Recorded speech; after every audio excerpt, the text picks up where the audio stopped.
Hello, Ma'am and Sir. Ang gagawin po natin ngayon ay ang pag-update ng status ng learner sa ating LIS-EOSY. So magsa-sign in po tayo gamit ang advisor account or ng school admin account. The next ay click po natin ang list of classes. Punta po tayo sa isang grade level per section, syempre po. The next, una po munang gagawin natin ay pag-click doon sa ating pencil button, which is kulay blue. Una po dyan ay doon sa status ng bata. Kung ang bata naman po ay promoted, hindi na po natin kailangan galawin po ito. Then, pangalawa po, ang bata po ba ay honor student ay o hindi. Kapag honor student po ang bata, i-click nyo muna po ito, then ilagay po yung 3 decimal places. Kapag hindi naman po, then ilagay nyo po yung grades which is 2 decimal places. Bakit po ganon? Dahil kapag hindi po tayo nag-click dito sa honor student at naglagay po tayo ng grades dito kahit na 3 decimal places po yan, magra-round off po. So, lagay po natin general average,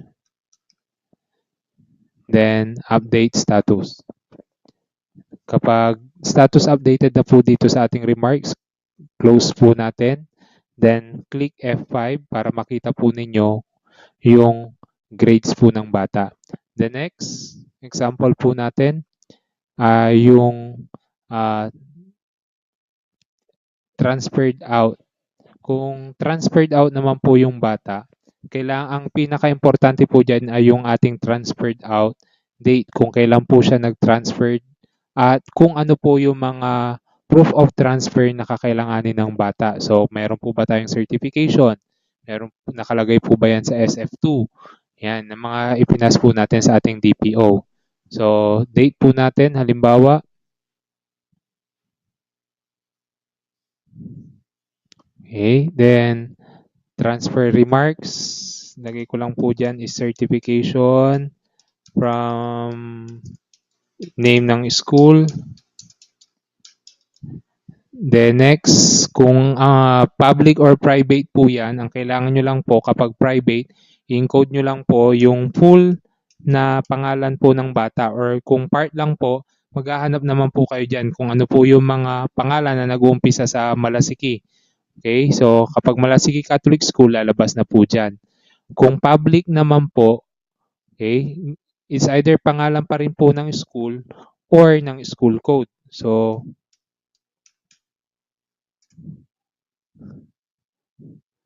yan. The next is i-click lang po natin yung update. Ang susunod naman po ay kapag sa ibang bansa, so same pa rin po, i-click po natin dito sa school type, then school abroad. Ilagay po natin yung country kung saan po lumipat ang bata. Okay, tapos yung school name kung saan po siya lumipat, then click po yung updated status.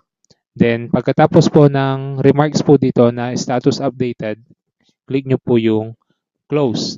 The next naman po, kapag nalagyan nyo na pong lahat dito ng ating mga grades, okay, click po natin yung finalize. Ngayon, kapag nag-click po tayo ng finalize, may mapapansin po tayo dito, which is nandun po sa toggle list, yung hindi po siya pwedeng i-finalize dahil meron po kayong mga estudyante na nasa NLS status, mga ganun po. So, ang gagawin po ninyo, click nyo po sa baba, meron tayong no longer in school facility, click nyo po yan. Okay? Then, eto na po yung sinasabi natin na click po yung pencil icon. Maari kasing ang bata na nasa no longer in school ay maaring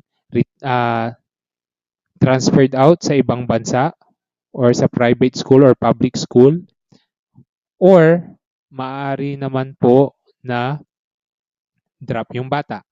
So, click lang po natin yan, drop, then yung reason. Okay. Then, update status. Then, close. Okay. So, kung i-press natin yung F5, yung no longer in school, mawawala po yan. Lilipat po yan doon sa ating drop. After that, okay, punta po tayo sa list of classes. Then, doon pa rin sa makatao. Click po natin yung finalize dahil na-resolve na natin. Halimbawa po, nalagyan na po natin ng grades ang mga yan. Click po natin yung finalize. Then, i-add lang po natin ito. 17 plus 16 is 33. Yung irregular ninyo is 0. Yung accelerated ay 0. Yung ating retain ay 0. Ang ating transferred out ay 0. Ang dropout ay 1. Tapos, ang transfer din ay wala. So, finalize nyo po yan. Then, press OK. Click OK. Then, close. Ngayon, papaano kung na-finalize na po ng classroom at meron pa pong idadagdag na grade? So, dito po sa lock button na ito, pwede nyo po yung i-click. Tapos, i-click nyo po yung unfinalize. Ngayon, papaano naman po kapag ang school na po na nandito ay na-click po yung finalize?